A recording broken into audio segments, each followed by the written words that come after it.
Hello, everyone, and welcome to this week's edition of the Just Us Marks Wrestling Recap Show. I'm the Athletic Geek.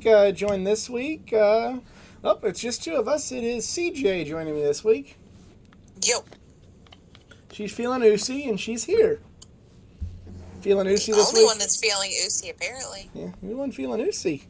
So we got a big week in wrestling to talk about. If you've never seen this show before, this is the Just Us Marks Wrestling Recap Show.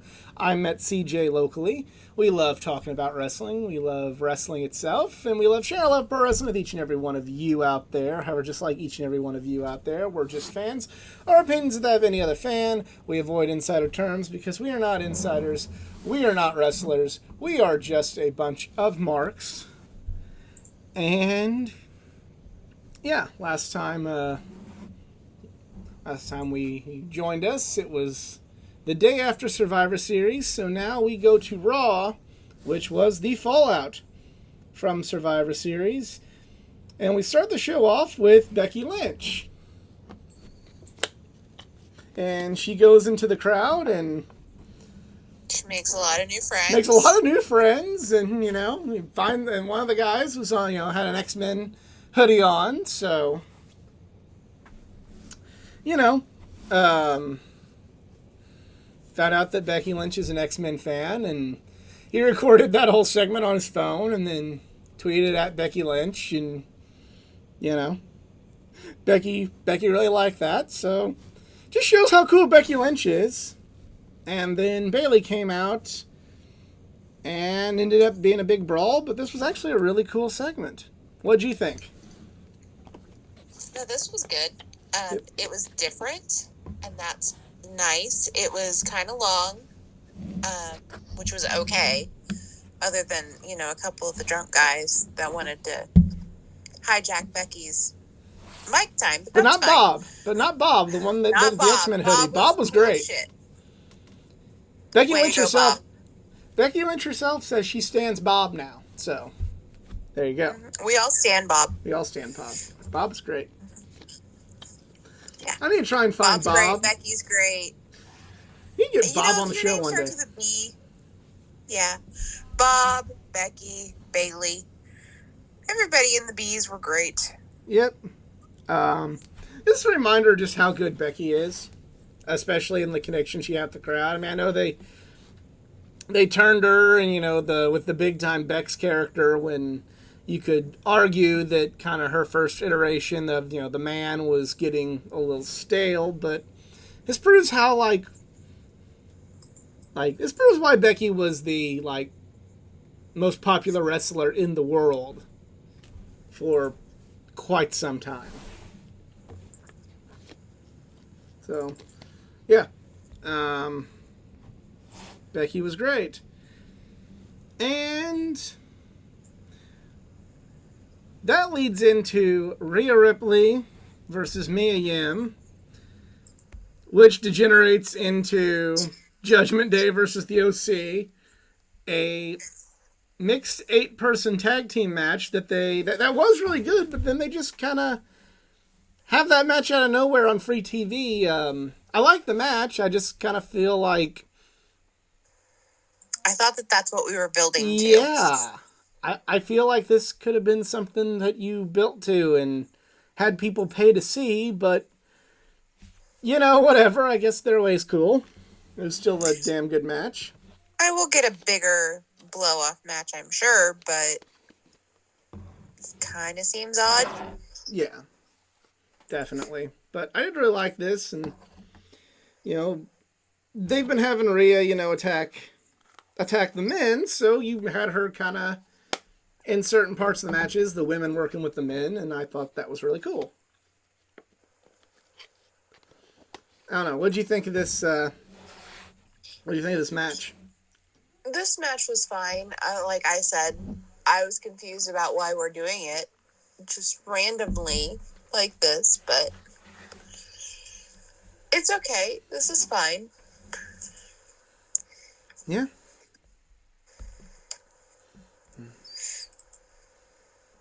Next up, we had a segment with the Bloodline, building off of the big moment at the end of Survivor Series where And the Usos came out with Sammy. And then Kevin Owens came out, and they actually addressed the big elephant in the room, which is Kevin Owens actually admitting, hey, I don't blame you. I've turned on you like hundreds of times, so I get why you did it, but he'd say, like, I don't like you anymore, and I don't want to see you anymore. Kevin Owens broke up with Sami Zayn. Mm-hmm. He permanently broke up with him. They are never, ever, ever getting back together. He Taylor Swifted them. Well, we'll see. If by Taylor Swift you mean, like, he says he's never getting back together with him, and then, like, they're actually totally going to get back together. Yeah. The thing that just really, that I appreciate the most was they brought up the fact that it's like, you know, hey, Kevin Owens is the suckiest friend there's ever been. So, you know, of course, you know, so why are we all mad at they did an opposite of what they did in NXT when Gargano cost Ciampa the title in 2020. Because, you know, like, they're like, you know, oh, how dare Johnny Gargano do this? Like, remember all the stuff that Ciampa did to Gargano? And they kind of dropped the ball on that. This time they brought it up, and it's like, yeah, okay, it makes total sense why Sami Zayn would not want to be with Kevin Owens anymore. Like, Kevin Owens, kind of hard to trust. What'd you think of the segment? The segment was good. This is the part that WWE did really, really well. You don't know which way it's going to go. You see a lot of people talking about, like, well, you know, they have a little bit later, they have a backstage segment with just the Usos saying, like, hey, did you ever, you know, confront Sammy about lying to your face? Like, no, it's fine. I'm like, oh, is that the out? And then you have Solo sitting there, like, just standing off and being all moody. And like, ooh, is that the out? Or, ooh, is Kevin, like, fake breaking up with him the out? You don't know exactly which way it's going to go. You can see several different paths. They left it open. They left it really, really open, and they've left you several different doors that you could go through. And that's good storytelling. When you have so many options that you don't know which one is the option, that's good storytelling. Yep, absolutely. Next match was Alpha Academy versus the Street Profits. This was a good match. Not great, but a good match. Really, I understand why the Street Profits won, but I don't know. I'm such an Alpha Academy fan. I think I'd rather Alpha Academy win just because I'm an Alpha Academy fan. What about you? No. I'm happy the Street Profits are back. Big fan. You just need to shoosh! Shoosh, please! Seriously, though, Chad Gable is a fucking treasure. So is Montez Ford. Like, I mean, if we're going to call a spade, one of those two is going to be a world champion. And I mean, I like Chad Gable, but it ain't going to be him. Yeah, that's a Montez will probably be one before Chad Gable is. Many times over. I do have to wonder, you know, tomorrow night on Raw, they're going to have Kurt Angle's birthday celebration. I wonder if we're going to have another interaction with him and Chad, because that would be great. I would like that. I don't know how you don't do that.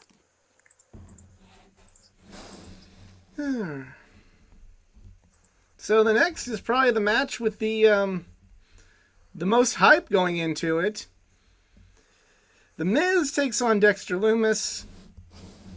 If Dexter Lumis wins, he gets a contract with WWE and gets all the money that the Miz owes him. This was another good, not great match, but I like the story that was told within the match.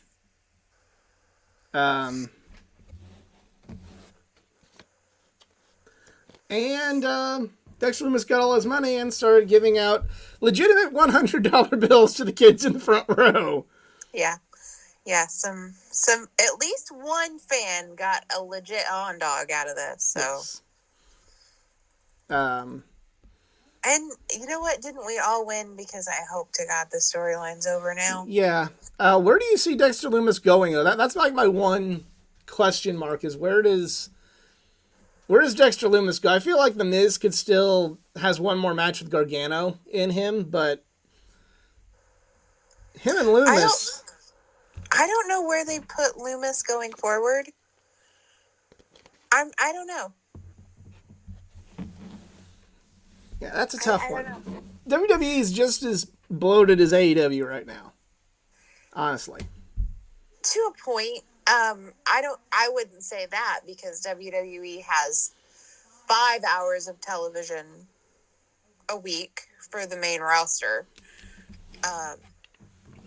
7 if you count NXT, and AEW only has 3 hours of television. So for rosters of comparable size, that's a lot more TV to put. Now, do they use all their talent for that? No. Do we see like Roman and the Bloodline on Monday and Friday in multiple segments? Yes. But they have the opportunity to use more talent. One thing we did forget to mention, there was a segment with Austin Theory and Seth Rollins. Seth's a good guy now, I guess. Like, full on after that segment.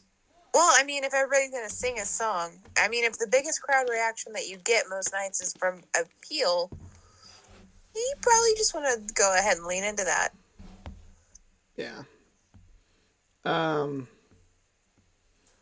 It wasn't a bad segment with Seth and Theory, but I guess I'm not Vince McMahon, and I'm not like all aboard the Theory train. Oh, I think this is a much better version than Stealthy Theory. Yeah, but I'm still not quite sold on him yet. But I feel like I take to him better now in this role than this is like Doctor of Thugonomics level. Like he can grow here. Yeah. This is something.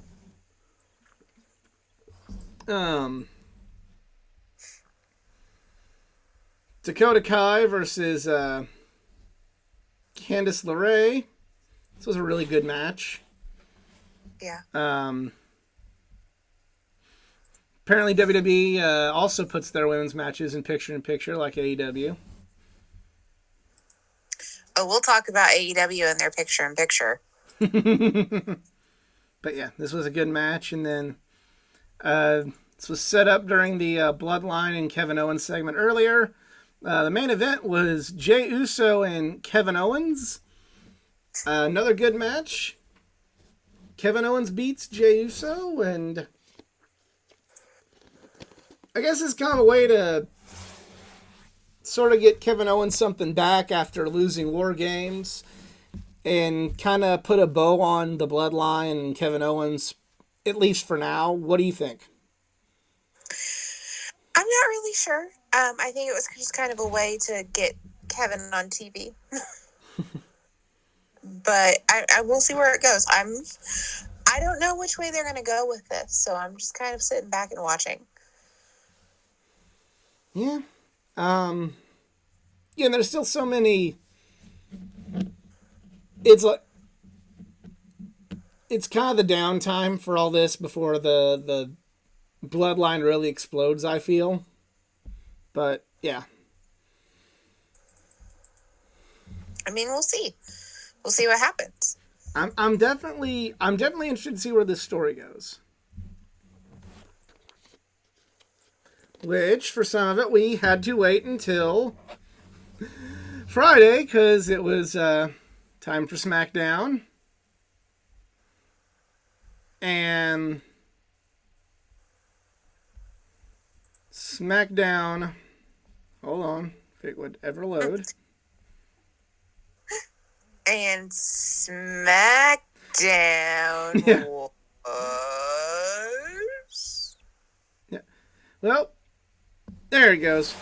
It's about as choppy as trying to watch SmackDown Rabbit Ears. This start off with another Bloodline segment where basically the Usos say, "No, this isn't about us. This is about you, Sammy. You're the one that won War Games for us. You're the one that if it wasn't for you, we weren't going to win." And Jay says, I didn't like you, but you proved it to us that you're with us. And they all three of them did the little handshake that Sammy always used to do with Jimmy Uso. This time it involved Jay. So you know everything's good for right now because Jay is doing the handshake with him. The secret handshake. Secret handshake. Which led into Sheamus versus Sami Zayn. This was another really good match. It was a really funny spot where Sammy tries to go for the 20 beats on Sheamus, and then that just doesn't happen. But Zayn did get a big win over Sheamus, which... Who got a big win over Sheamus? Zayn. That's not his name. Oh, Sammy Uso. Thank you. Acknowledge him. He's still coming out and saying Sami Zayn still has a shirt that says Honorary Uso. Until I see Sammy Uso on that lower third, he still might be referred to as Sami Zayn. But yeah, he is... he's almost Sammy Uso. I wonder if they're going to have a full-on ceremony segment for him. I really wouldn't be surprised. We'll just wait until the Honorary Uso shirt sales die down a little bit. Yeah. And then we all have to replace them with Sammy Uso shirts. So right now, that's a really hot selling shirt.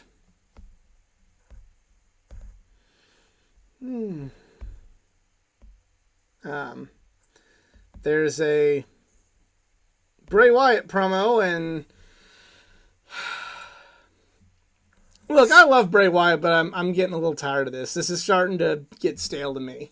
And you're probably a bigger Bray Wyatt fan than me, so I'm curious what you think. The promos with Bray Wyatt and kind of how that's, I'm kind of wondering why we're dragging it out. Like, okay, Bray's a big deal. But he can wrestle on, like, regular Friday night programming. That's okay. Even if it's his first match back, it's okay. It doesn't have to be on the pay-per-view. Because if we're going to do this until the Rumble, nobody's going to care about this match. Yeah, I would not show him on TV for at least a week. Unless you're going to set up and do the match. Like, I really don't want this to be Loomis and The Miz all over again. No, we hope not, but they're really walking that line, I feel. They're going for... Okay. We always had a problem with WWE not doing long-term storytelling. And I feel like they tried to overcorrect themselves and don't know what long-term storytelling means and just are making really long-term stories. Yeah? Like, no. We can still have, like, short, concise stories and just remember it and do long-term storytelling. Like, that doesn't mean that we have to have 6 months of the same people. Right. Then after that, we have Shayna Baszler versus Emma in... I don't know if I'd call it a squash, but it was a very strong win for Shayna. A dominating win. Yeah. Then we have a video package for Lacey Evans saying she's going back to basics. She's going back through Marine boot camp, which apparently... Is 8 weeks, by the way. So 8 weeks of vignettes again, because I don't want to. And I did not go through Marine boot camp, nor am I a woman, so maybe it's not my place to speak on this, but I didn't know that they allowed women to wear makeup during boot camp. Because that's what Lacey Evans was doing in this segment. I don't know. Just maybe I'm a stickler for the detail. Maybe they do. I don't know. If there's any... Her hair was also in a ponytail and not the bun. Yeah. If there are any female members of the armed forces that could have a better opinion of this, that come across this video, let me know if that's like allowed. But from an outsider's perspective, I didn't think that the United States Marine Corps boot camp would allow somebody to be, made up before they, go do part of their training. Maybe I'm nitpicking, but I thought maybe, I don't know, this kind of made me feel like, oh, okay. I'm already not the world's biggest Lacey Evans fan. And now I'm just okay then. Yeah, but if she'd have showed up on television with no makeup, everybody would have lost their shit and probably not recognized her. I don't know. Kofi Kingston was backstage. He's confronted by Imperium, says he wants to wrestle a member of Imperium. And Gunther steps in, says, okay, you'll wrestle me.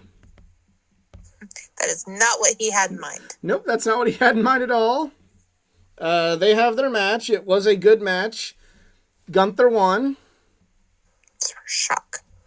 But I like that Gunther isn't losing. Hey, one of their champions doesn't just get beat like they used to all the time. I have no fucking problem with Gunther not losing. Yeah, it's hey, if you're taking on one of the champion, you want to establish that the champions in your company are, the top tier of competition in your company, then yeah, you would probably need him to win. I'm sorry Kofi lost, because I'm a Kofi fan, but it was a good match, and Gunther needs to continue to look like whoever beats him for the Intercontinental Championship is actually winning something, and that's something that both the champions in WWE and especially the Intercontinental Championship desperately, desperately need. What say you? Yeah, obviously, the champions need to be a big deal, especially if you have your big champion never on a show. Your secondary titles need to mean something, and the way that you make that happen is by putting them on wrestlers that mean something, and having a winning streak means something. Next segment was a Damage Control segment, promo, whatever you want to call it. And they say they want to control and they want chaos and all that stuff, and then Liv Morgan comes out and can't count, and then takes the fight to Damage Control, but then the numbers game catches up. And then we have the return of Tegan Nox, which is cool. The fans in the arena didn't care too much, though, unfortunately. If they had not put her name on the Titantron, nobody would have known who she was. Which leads to a point that this is kind of a talking point all over the internet here recently, was, Triple H is bringing back his NXT guys, which is great. It's all what, it's what we wanted, but then we also, when it comes to this reaction, maybe have to keep in mind that not everybody watched NXT, and not everybody's going to think, oh my God, that's an NXT person. This is so cool. Especially, and I'm on AEW's case about this a lot.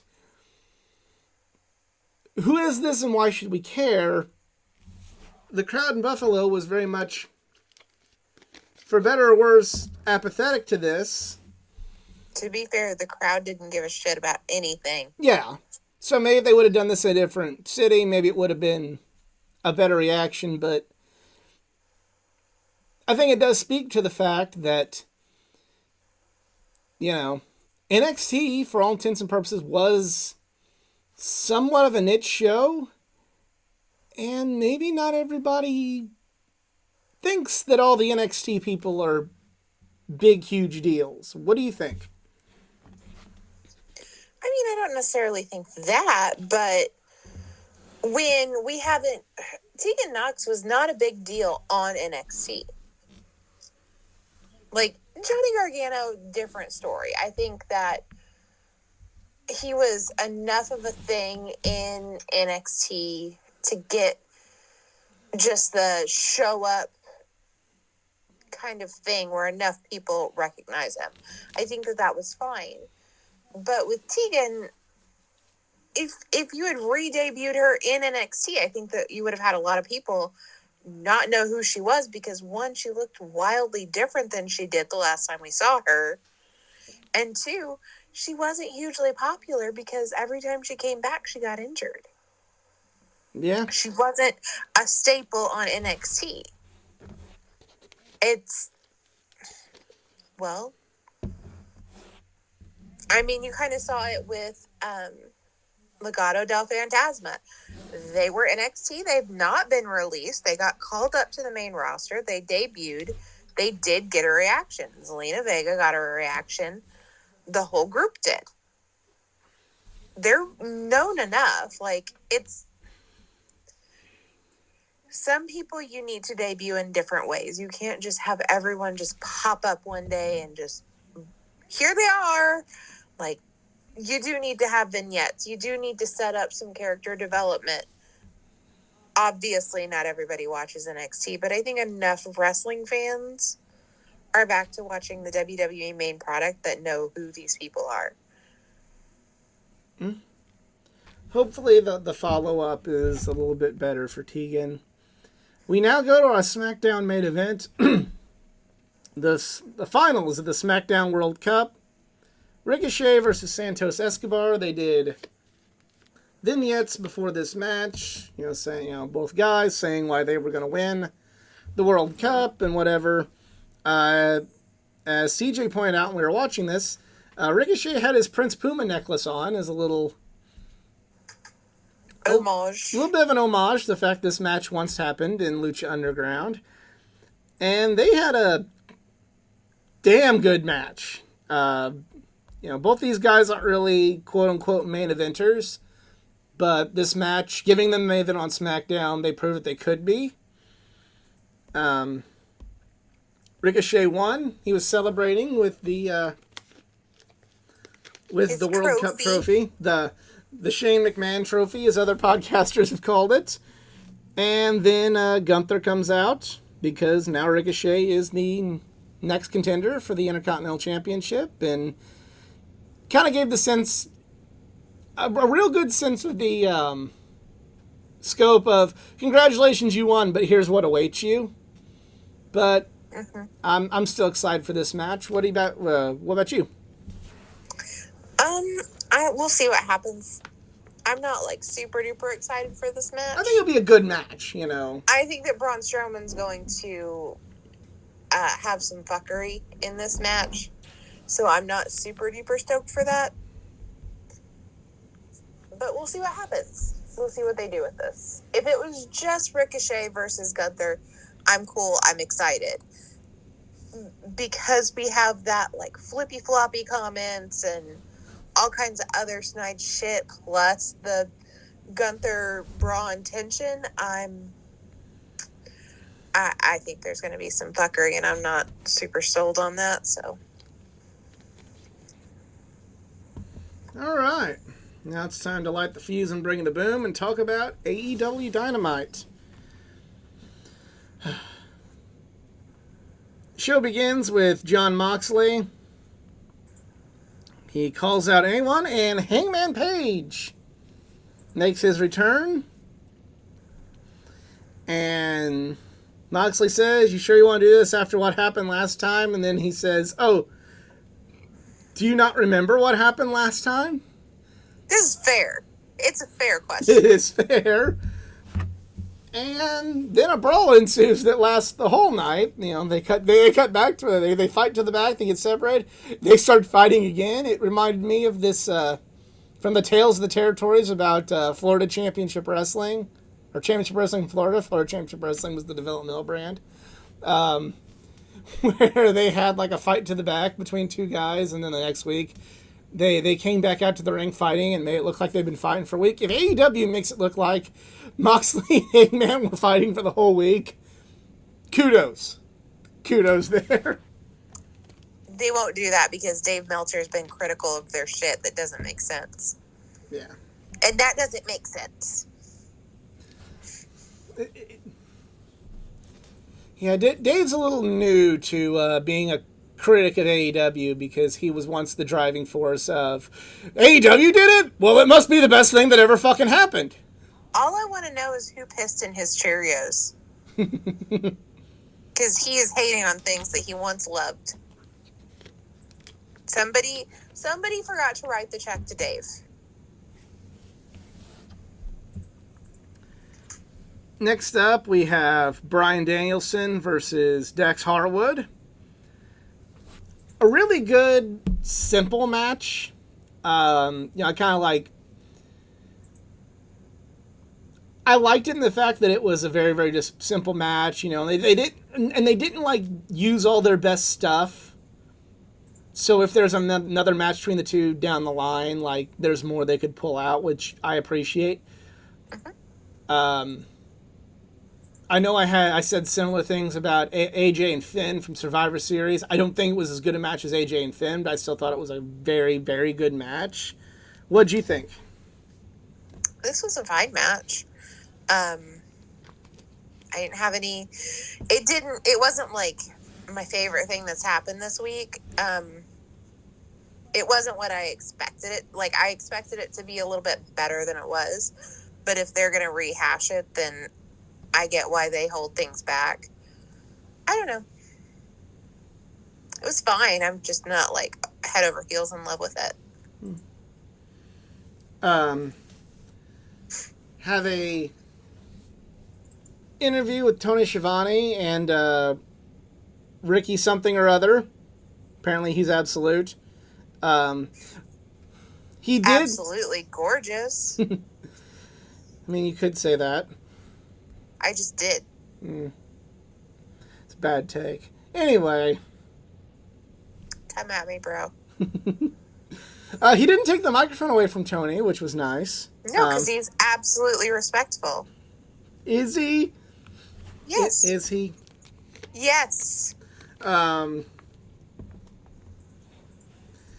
He made an announcement that he's going to enter himself in the Dynamite Diamond Ring Battle Royal.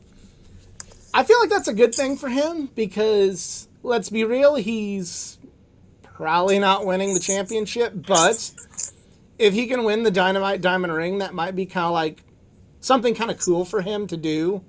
Something kind of cool to have as part of his like whole presentation without being world champion. What do you think about all that?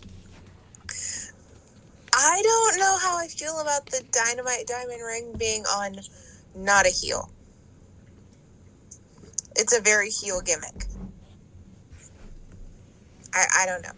I don't know how I feel about it being on not MJF.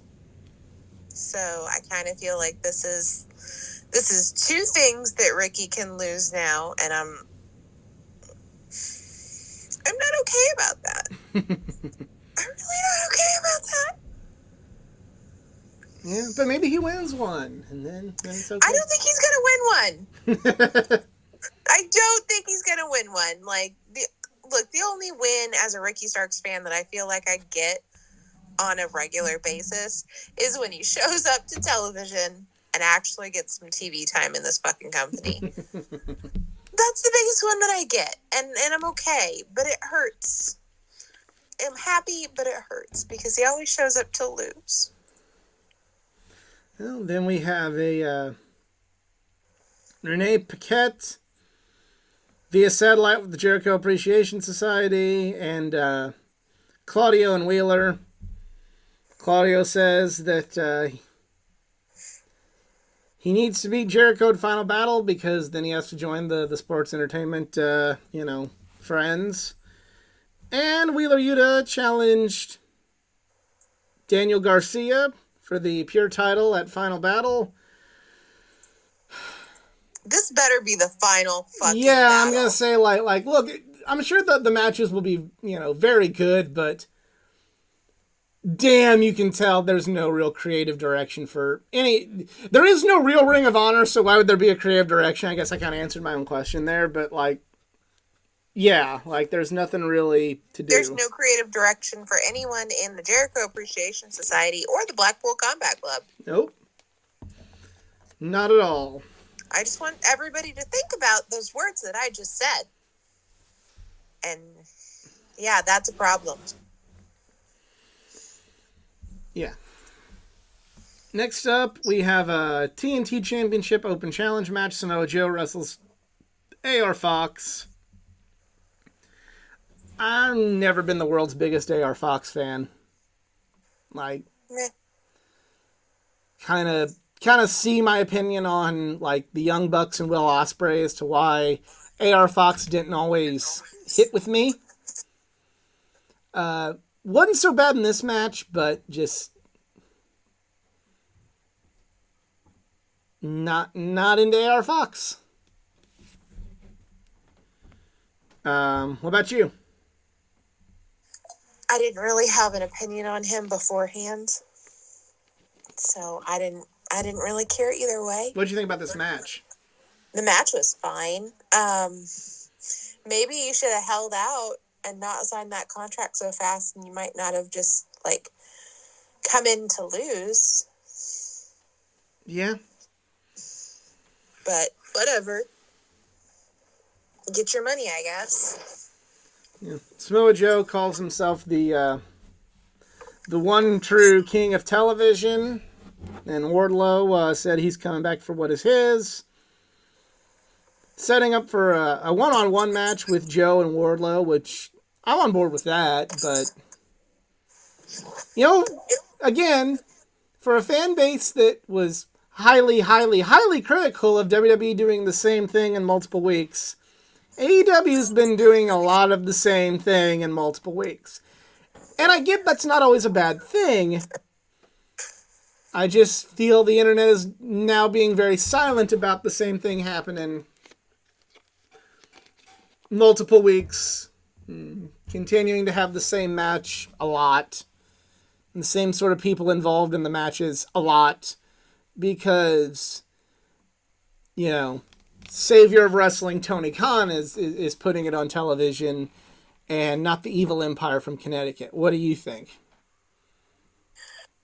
Well, my first question is, how are you going to, call yourself the king of TV when your match was mostly a picture-in-picture?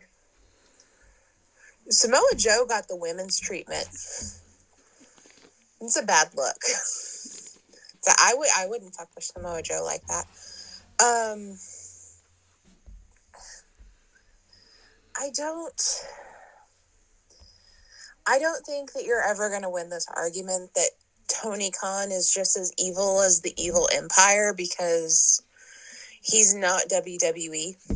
No.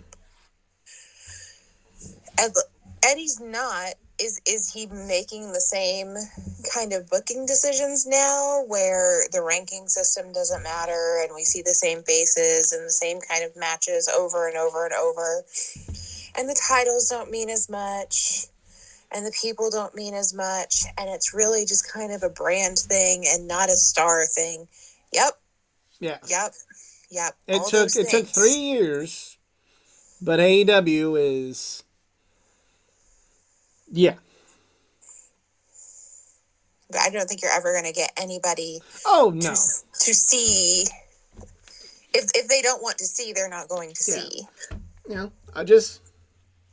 I'd rather, some of the people just come out and say, hey, I'm okay with it because I like AEW. That's fine. Hey, God bless you.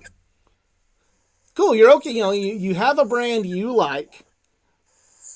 You're okay with flaws and can forgive flaws because you like the brand. That's cool. There's absolutely zero wrong with that. But I just wonder, why do you like the brand if it does the same things you don't like in the other brand? And on the flip side, okay, so we've established that you're willing to forgive it for AEW. So if you were to watch WWE, and when you go to about a WWE show or a WWE pay-per-view or anything that they do, right, wrong, or indifferent, when you go, see, that's bad. No, oh, they're doing this again, that's bad. Oh, this storyline's gone. That's why I don't like WWE. I'm not going to take what you say very seriously. Like, if we're having a conversation and that's your, like, well, here's my opinion, this is why I'm right, I don't feel you're being right. I feel like I don't like the WWE. And it's the same thing, you know, there's people on both sides. There's people on both sides. WWE fans and AEW haters are not immune from being this way, but, you know, just, if you're overly critical of WWE just because you don't like it, and then whenever I say, hey, Survivor Series is a good pay-per-view, and you want to hit me with, well, actually it wasn't, it's like, okay, you're just being a homer, not being as smart as you think you are. Just admit you're a homer. You know, I'm a Cardinals fan, and there are plenty of Cardinals fans that will act like that team does absolutely zero wrong. And will say about other teams, and this is why the rest of the Central is bad, because they don't do what we do when actually they do some of the exact same things that the Cardinals do. Just admit you're a homer for the Cardinals. I get it. But, yeah. Next segment, William Regal comes down to the ring, introduces MJF. MJF comes out, does MJF things, has a good promo, but maybe not as good as you would expect for MJF doing Say what you mean. No, I don't think it was a good promo, but I didn't really think it was as good, you know. It was mid. It was a little higher than mid, but for an MJF promo, yes, it was mid. It was mid. I was paying more attention to the giant fly on his shoulder for part of it. Yeah, that means it's mid. And, you know, when we're thinking about, like, MJF is the champion, MJF is the centerpiece, you know, huzzah, we have what we want, you know, we have what this company needs, and this is like, here we go. This isn't what I wanted. And then he throws down the AEW title, says, this part I did like, he said, you know, because when I see that belt, I think of the past champions with that belt, and it makes me sick.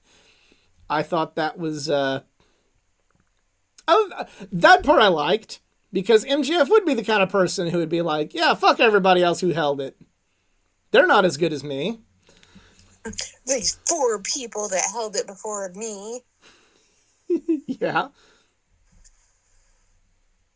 Well, let's see, there was Jericho, Moxley, 4 people that actually did anything with it, and CM Punk, who just disgraced it with his injury, with his fragile mind, fragile body, and fragile ego there. Yeah, I said CM Punk disgraced the AEW title. I know he still has his smattering of support. Y'all can come at me. And then he introduces the Triple B, the Big Burberry belt. What do you think about the Big Burberry belt? It looks like shit. The Smoking Skull, it is not.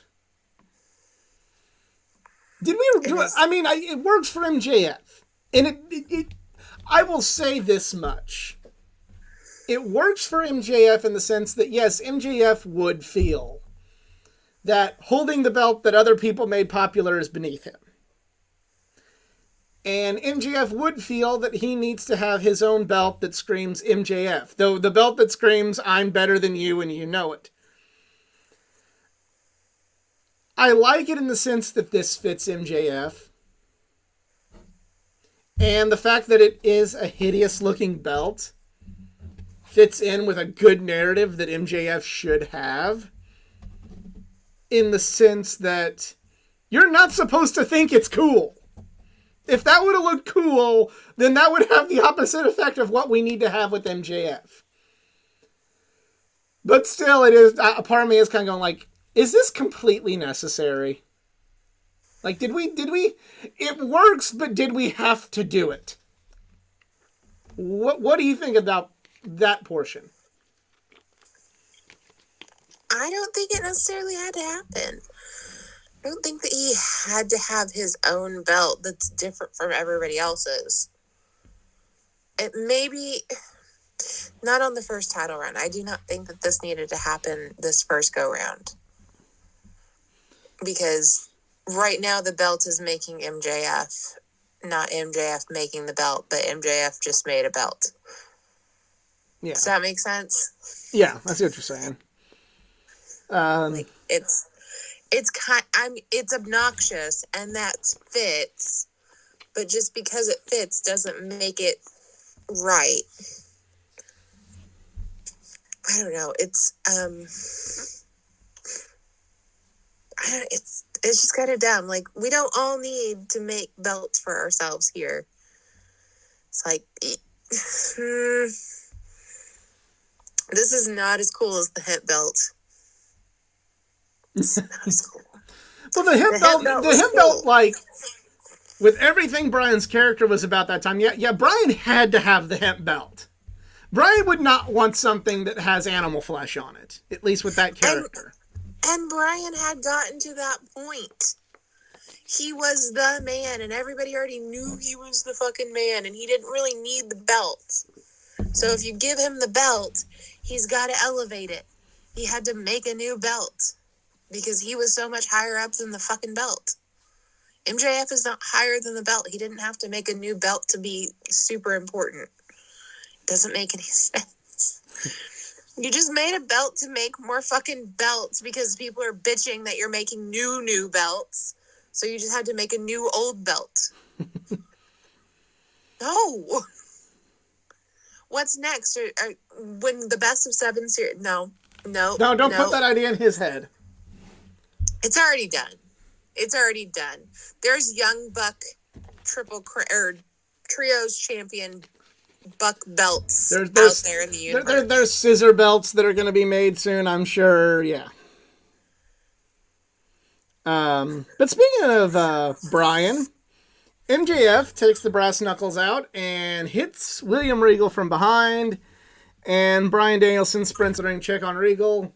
I thought this part was shocking. I said all along the first time someone does something physical at Regal, it's going to be a big deal, and it was a big deal. I really wish they would have done maybe like one more thing to kind of drive home the importance of it. I kind of suggested on Twitter that I wanted Tony Khan to run to the ring. I know Tony Khan doesn't want to be a character, and I'm 100% in agreement there. But I got... when this happened, I know I compared it to when I was watching wrestling in 1996.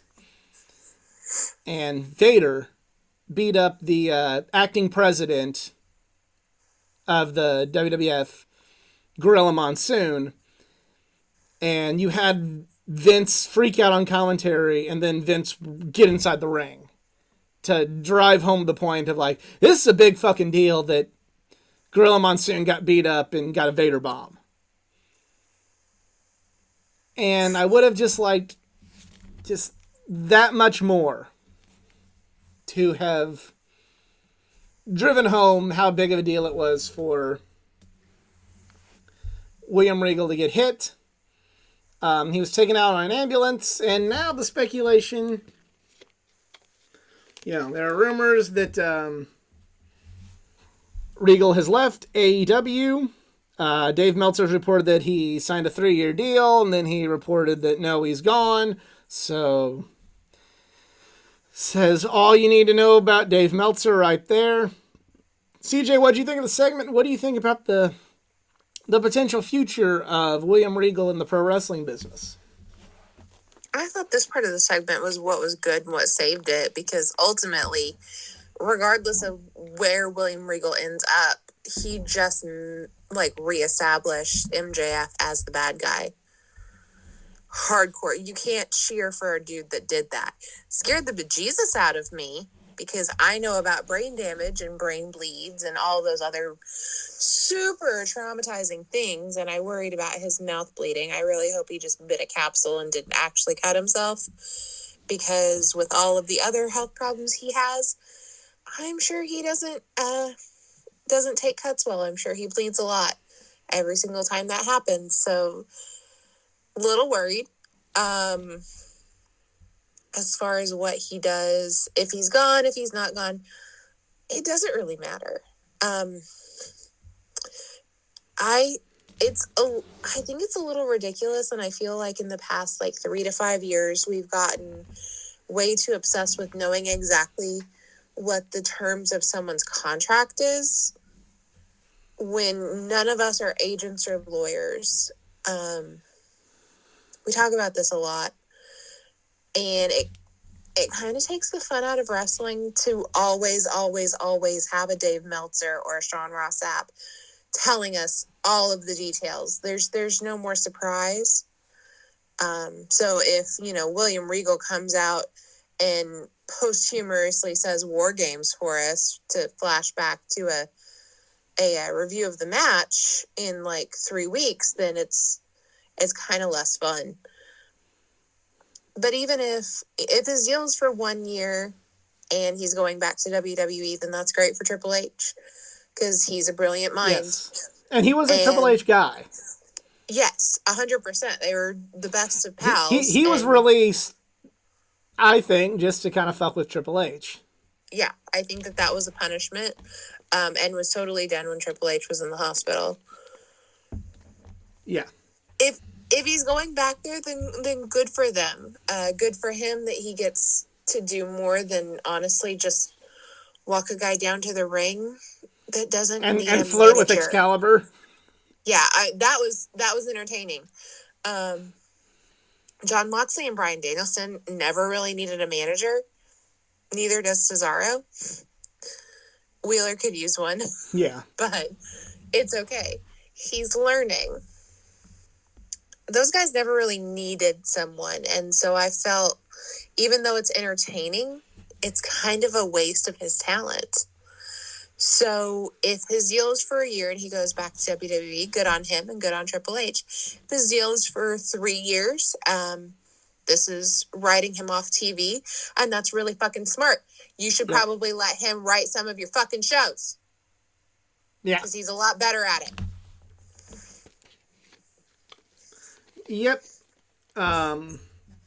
Good call either way, whether, for doing what they need to do with MJF, and also if he is leaving, he can't wrestle anymore and lose his last match, but he can do something like this to be written off to still help the brand. If he is gone, I feel like this is a big misstep for AEW, if he is, because he could have helped contribute so much more to the show that, in my opinion, it desperately needs right now. So, this could be something we look back at like, man, what if they would just had Regal around to help guys out more if he is gone? But if he's there still, it is a 3-year deal, and Regal is not leaving AEW, I would get Regal more involved with the development of your young talent and, the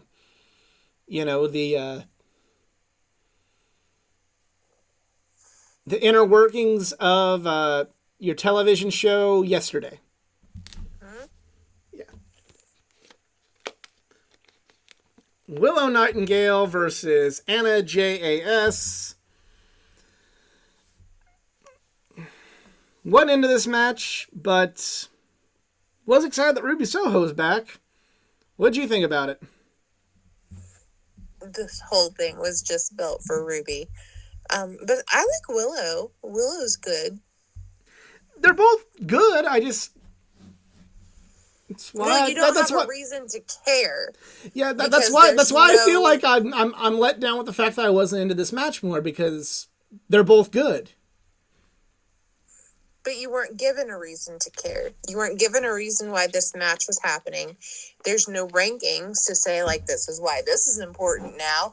They're not in any type of feud that you knew of. I mean, obviously there is one coming out of it, but you weren't given a reason to care. So why are you surprised that you didn't care?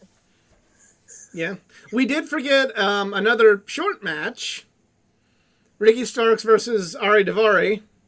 Ricky Starks won, which is good for Ricky going into a Dynamite Diamond Ring Battle Royal and a future world title shot. I know you were just happy to see Ricky, but what'd you think of having him just win, kind of get a squash win?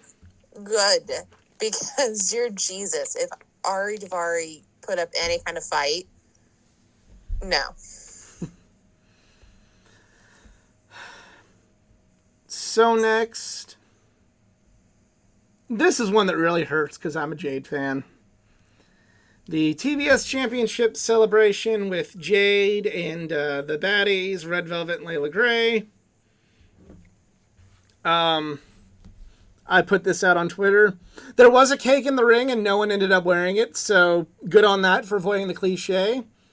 That part of the segment was good. The bad part of the segment, Everything else. everything else about this segment. This was bad, and everybody has an off night. I get it, but on the show we talk about how much we've seen Jade grow from the greenhorn she was in her first segment with Cody, where Cody was, you could literally see Cody helping her with the promo, and this felt like that. I hate to say it. This pains me. I wish this had vodka in it because I don't like saying this about Jade, but damn, what'd you think? I kept expecting her to go, and what's the deal with airline food? Because that was the kind of delivery I felt like. She was like, I have my points to make and I'm going to stand here. And it felt like a really bad stand-up special. It was bad. It was really bad. Easy is with family this week and could not make it, but he wanted this to be known publicly. Jade Cargill had the worst promo ever on AEW this year. Zero explanation of Kira Hogan and release from the baddies, and just so bad to watch. No returns or everyone to challenge for the TBS Championship. This was all about Bow and no wow, as he put it. And why the fuck is Bow Wow getting involved? This is 2022, not 2002. Yeah, I have to agree with him, except for the no return. There's no returns. Fucking cool it with the fucking returns, even in the women's division now. Now they're TK. But everything else, Satan's saying it's cold because I disagreed with pretty well most of what he said. It was just bad. And speaking of bad, main event. Best of 7 series, AEW World Trios Championship, Death Triangle versus the Elite. Other than kind of the roll-up finish, much like the previous 3 matches, I didn't like it. I think this match sucked. This match isn't what I like in pro wrestling. So, for my opinion, conceding a bias that this is not my favorite style of wrestling, this match wasn't very good, and I felt it sucked. What say you? They're not my favorite. These have not been my favorite matches. This was okay. It's just okay. I'm not gonna have a big opinion on it either way. Yeah, this was. I put it on Twitter. They said, give a take that's gonna leave you like Patrick when they thought he threw the peanut. And I said, the Elite don't need to be the main event anymore. They don't. They're not interesting. There's nothing about them in comparison to all the great people on the AEW roster. This act of the Elite have nothing. They have nothing to me. When you compare them to Bryan and MJF and Hangman and Mox,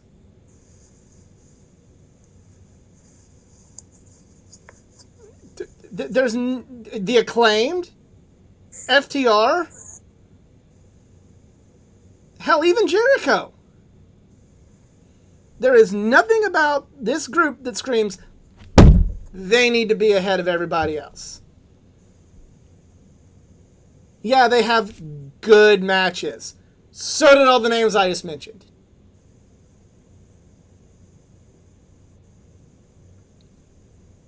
So did everybody else.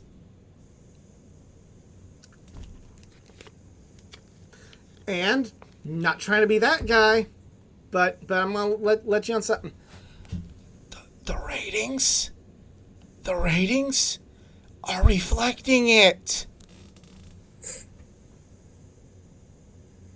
I know he's never put the top guy, the ratings draws in the last spot. That's not a Tony Khan move. No.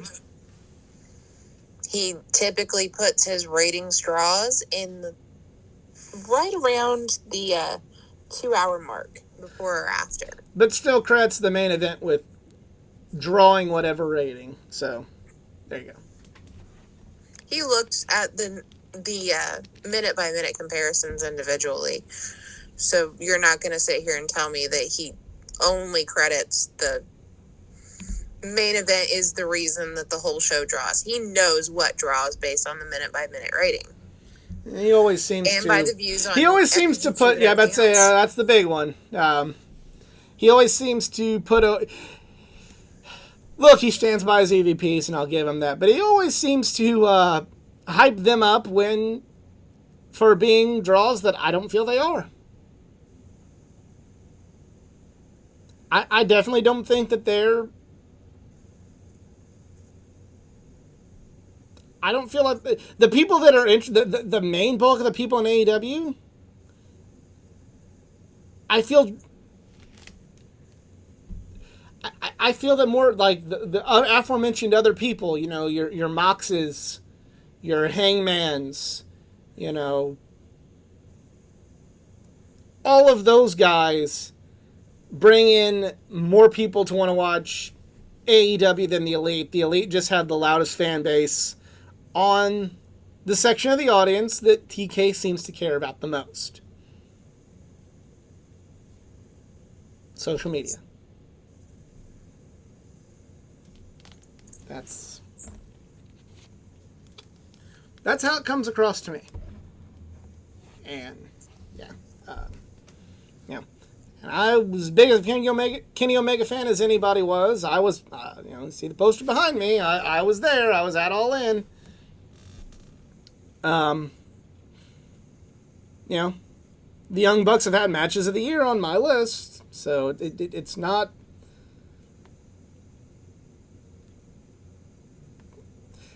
It's not like a newfound, I'm going to try and be edgy and hate them. It's like, I don't see it in them anymore. The foundation of this company and the roster has been built up to where they are not the top anymore. Everything that everybody thought was so cool to say about Cody Rhodes is the case with the Elite now to me.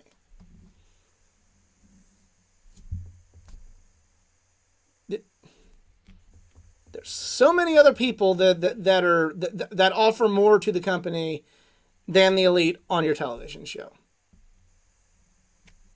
I don't know. What do you think? I mean, that's his choice. Those are the guys that he chose to back. There are a lot of people in AEW that have gotten over organically and been dismissed. Like, we'll give Tony Khan credit for some things like Jamie Hayter and The Acclaimed getting their flowers when they got over. But for every one of those, you have an FTR, you have a Wardlow, you have even fucking Matt Hardy getting over and then being relegated to dark or to catering afterwards.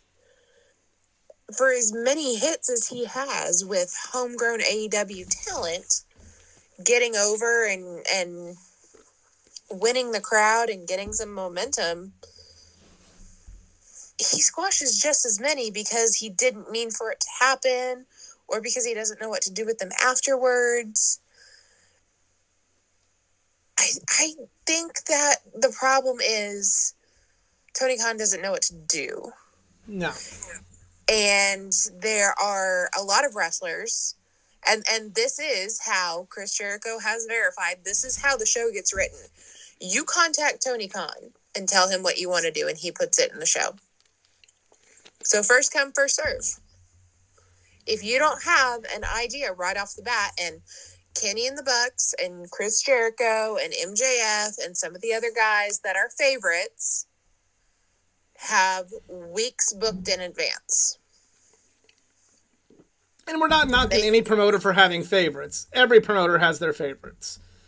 Whether it was Vince Sr., Vince Jr., Triple H, Jerry Lawler, Jim Crockett, Fritz Von Erich, Vern Gagne, Jeff Jarrett, Gato. All of them have their favorites that are going to get treatment for other people. That's the nature of wrestling. Not upset about that. But I just, when other companies and the promoter's favorites are, lacking compared to the other people, we all take up arms and go, well, why is Randy Orton Triple H and Vince's boy and Batista Triple H and Vince's boy getting the main event spot at WrestleMania over Daniel Bryan, who the fans are all clamoring to see get his moment? This is bad. Let's take up arms and revolt. Huzzah!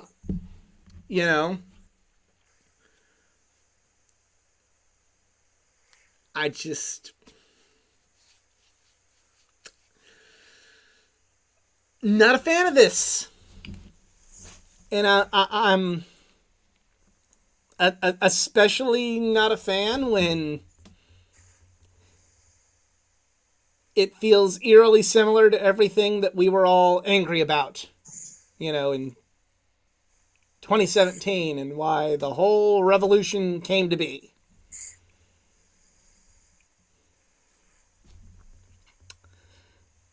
Just my take. And we have not watched Rampage yet, so we're not going to talk about it. Well, you have not watched Rampage. I have not watched Rampage. Well, what do you think of Rampage? You have the floor. You watched Rampage. You're not missing anything.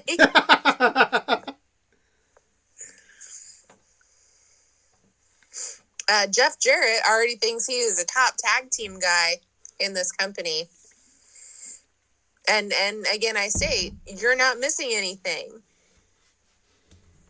Well, there you go. That is the Rampage review, everyone.